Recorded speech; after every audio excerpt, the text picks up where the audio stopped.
Proclamación del Santo Evangelio según San Mateo. En aquel tiempo llegó Jesús a la orilla del mar de Galilea, subió al monte y se sentó. Acudió a él mucha gente que llevaba consigo tullidos, ciegos, lisiados, sordomudos y muchos otros enfermos. Los tendieron a sus pies y él los curó. La gente se llenó de admiración al ver que los lisiados estaban curados, que los ciegos veían, que los mudos hablaban y los tullidos caminaban, por lo que glorificaron al Dios de Israel. Jesús llamó a sus discípulos y les dijo: Me da lástima esta gente, porque llevan ya 3 días conmigo y no tienen qué comer. No quiero despedirlos en ayunas, porque pueden desmayarse en el camino. Los discípulos le preguntaron: ¿Dónde vamos a conseguir en este lugar despoblado panes suficientes para saciar a tal muchedumbre? Jesús les preguntó: ¿Cuántos panes tienen? Ellos contestaron: 7 y unos cuantos pescados. Después de ordenar a la gente que se sentara en el suelo, Jesús tomó los 7 panes y los pescados, y habiendo dado gracias a Dios, los partió y los fue entregando a sus discípulos, y los discípulos a la gente. Todos comieron hasta saciarse y llenaron 7 canastos con los pescados o pedazos que habían sobrado. Palabra del Señor. Gloria a ti, Señor. Tomen asiento, por favor.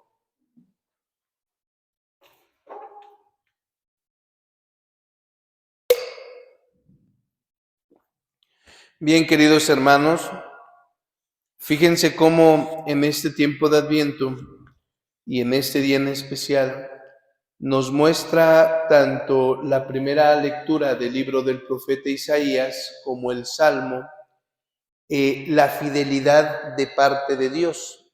Dios es un Dios fiel que ha pactado con un pueblo a lo largo de la historia de la humanidad.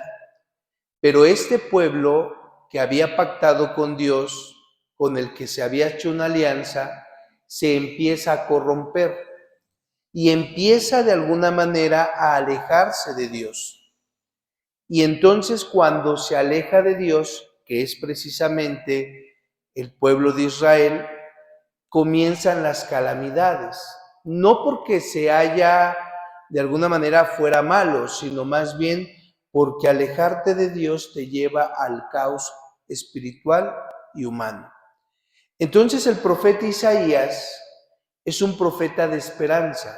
Fíjense, un pueblo que había sido elegido de Dios, un pueblo a que se le había entregado una tierra prometida, un pueblo que había sido custodiado y liberado por Dios, ahora es un pueblo exiliado, un pueblo que ya no tiene su templo, un pueblo que ya no tiene una libertad de ejercer su religiosidad, porque obviamente se estaba prohibido en el tiempo del exilio de Israel que adoraran a su Dios. Es un pueblo que está pasando por un momento adverso en la vida, difícil, ha perdido todo, ha perdido incluso la esperanza. Y por eso Dios, que es fiel, manda a su profeta a anunciar la buena nueva, la esperanza precisamente de parte de Dios, que es lo que hace Isaías. Por eso dice Isaías, ¿no?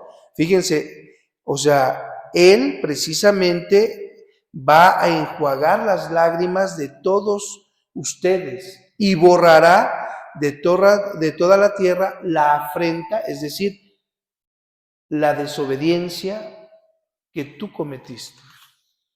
Entonces, prepárate, porque llegará el tiempo de tu liberación.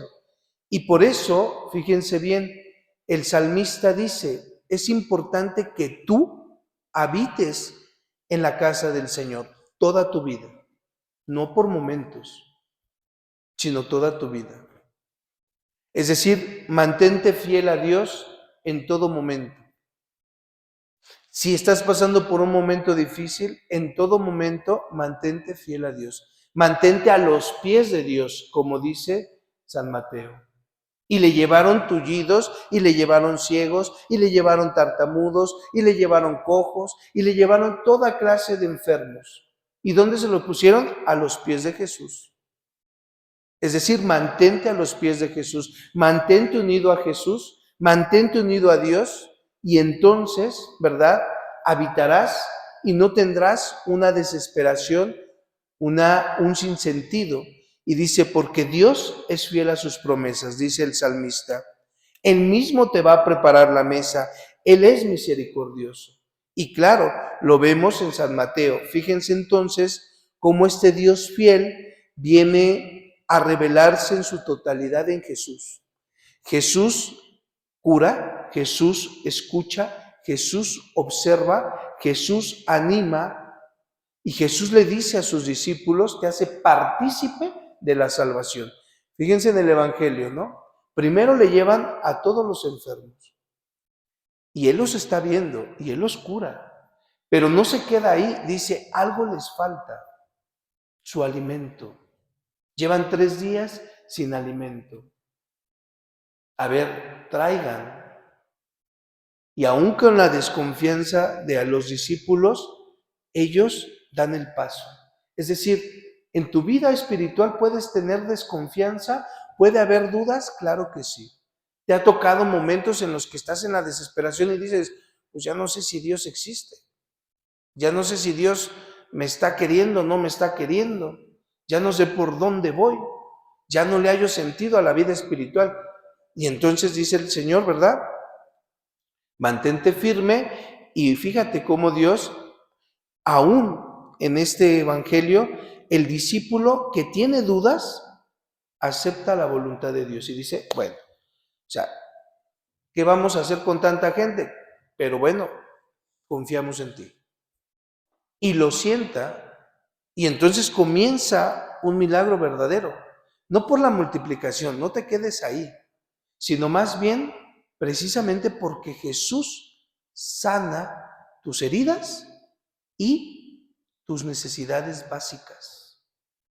Todas las necesidades que tengas, Dios ya las conoce.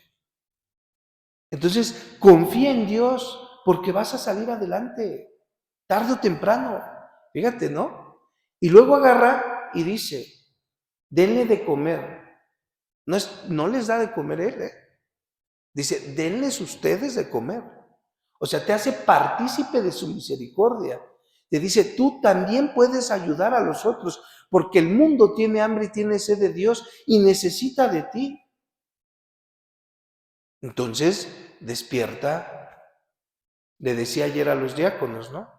En esta vida es, o eres protagonista o eres victimista. No hay más. ¿Quieres ser protagonista de tu vida? Ponte a trabajar y deja de estarte quejando porque tienes una enfermedad o porque estás pasando por una dificultad o porque ya sientes que ya el mundo ya no te quiere. No. Hay mucha gente que también está luchando sus batallas como tú luchas tus batallas. La diferencia es, si tú la quieres luchar solo, vas a fracasar. O bien, sostente de Cristo y dile, Señor, me está yendo de la fregada, pero voy a darle contigo. Señor, no puedo con este vicio, pero voy a intentar contigo. Señor, tengo esta aridez espiritual, pero voy a intentarlo contigo. Y fíjense, sacian su interior, sacian esa hambre y esa sed, porque todos ustedes tienen hambre y sed de Dios. Por eso están aquí. Déjate saciar. Y no porque hoy no te dio esa llenadez espiritual, ya vas a decir, ya no voy a ir a misa, ya no voy a ir a la iglesia, es que me vieron feo, es que dijeron, es que el padrecito me regañó porque no llevo bien la liturgia, ya no voy a ir a la iglesia. No.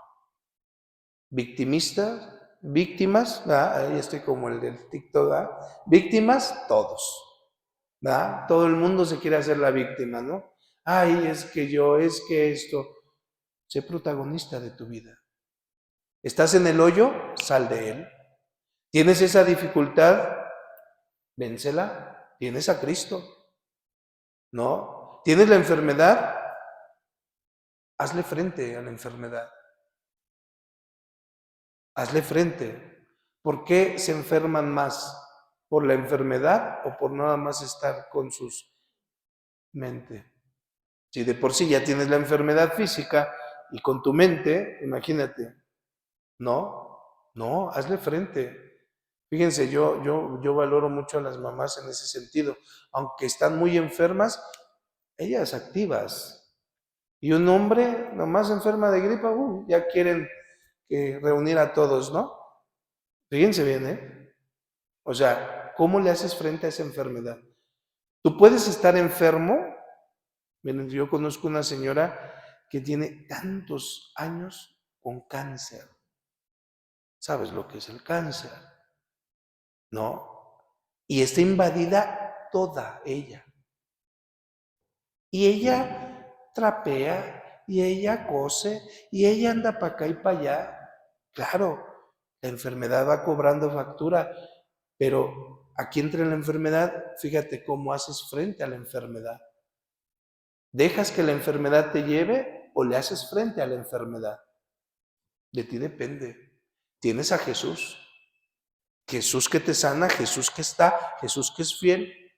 Tienes a Él y con Él todo. Entonces, hermanos, hoy nos muestra que Dios es fiel, hoy nos muestra que nos hace partícipes de esa misericordia y hoy nos muestra que tenemos que ser protagonistas, manteniéndonos firmes siempre en Jesús, no importa el momento de tu vida. Toda la vida habita en la casa de Dios y llegarás a buen término. Que así sea.